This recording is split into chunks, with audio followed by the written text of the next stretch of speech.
नमस्कार दोस्तों, आज आप सीखेंगे कि अपनी लागतों को कैसे नियंत्रित किया जाए ताकि आपका व्यवसाय जल्दी से उस बिंदु तक पहुंच सके जहां वह अपनी लागतों को पूरा करने के लिए पर्याप्त पैसा कमाता है और अंततः चतुराई से बढ़ता है, जिससे इसका मूल्य बढ़ जाता है। सरलता के लिए मान लीजिए कि सॉफ्ट चॉकलेट बार और ट्रफल्स का एक पैकेट, जिसे हम 1 यूनिट कहेंगे, इसकी बिक्री कीमत 100 रुपए है। जब आप सॉफ्ट चॉकलेट बार और ट्रफल्स की एक इकाई 100 रुपये में बेचते हैं तो सामग्री की कीमत 63 रुपये होती है। इसके अलावा बॉटलिंग और पैकिंग के लिए 3 रुपये और सॉफ्ट चॉकलेट बार और ट्रफल्स के परिवहन और वितरण के लिए 3 रुपये जोड़ें। इसके अलावा 3 रुपये विपणन और विज्ञापन में जाता है। तो आपकी परिवर्तनीय लागत, जो आपके द्वारा बेचे जाने वाले सॉफ्ट चॉकलेट बार और ट्रफल्स की संख्या के साथ बदलती है, सॉफ्ट चॉकलेट बार और ट्रफल्स की प्रत्येक इकाई के लिए लगभग 72 रुपये है।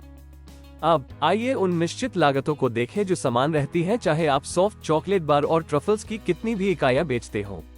जब आप सॉफ्ट चॉकलेट बार की एक इकाई बेचते हैं और 100 रुपये बेचते हैं, तो कारखाने की जगह के लिए किराए के लिए 0.5 रुपये और बिजली और पानी जैसी उपयोगिताओं के लिए 0.5 रुपये अलग रखें और अपने श्रमिकों को भुगतान करने के लिए 5 रुपये तक अलग रखें, यदि आप बाहरी श्रमिकों को काम पर रख रहे हैं।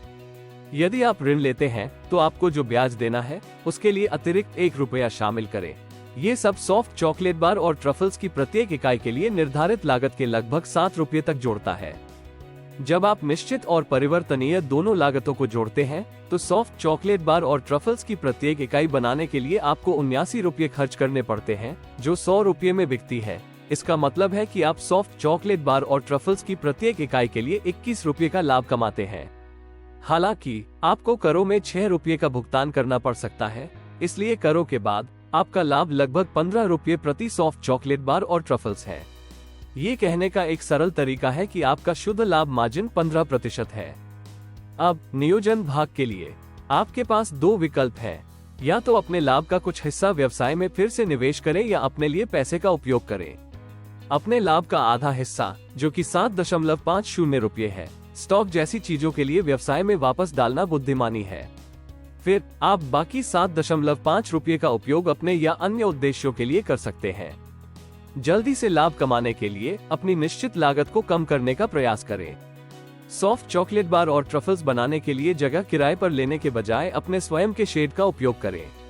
शुरुआत में परिवार के सदस्यों को श्रमिकों की लागत बचाने में आपकी मदद करने के लिए कहें।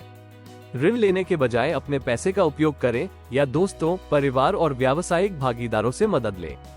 इस तरह आपको नियमित ब्याज नहीं देना पड़ेगा। उन्हें एक निश्चित भुगतान के बजाय लाभ का एक हिस्सा दें। यदि आप इन लागतों को कम रखते हैं तो आप लाभ कमाना शुरू कर सकते हैं।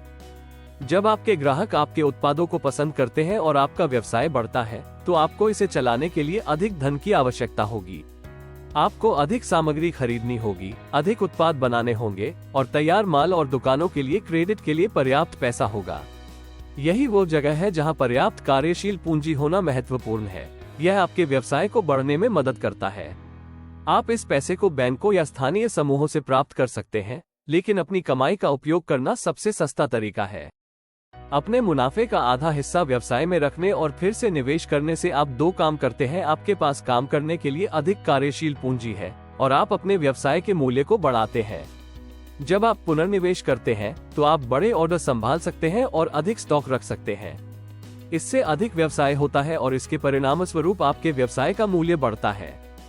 आइए आगे देखते हैं। यदि आप दुकानों की संख्या बढ़ाना जारी रखते हैं तो पहले वर्ष के अंत में आपका व्यवसाय 53 लाख रुपये से 67 लाख रुपये तक हो सकता है।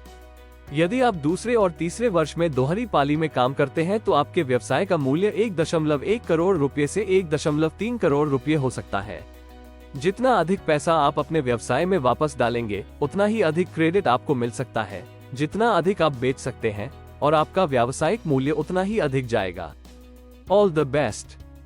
చూసినందుకు ధన్యవాదాలు। దయచేసి లైక్ చేయండి, షేర్ చేయండి, వ్యాపార్ కోచ్ ఛానల్ కు సబ్స్క్రైబ్ చేయండి।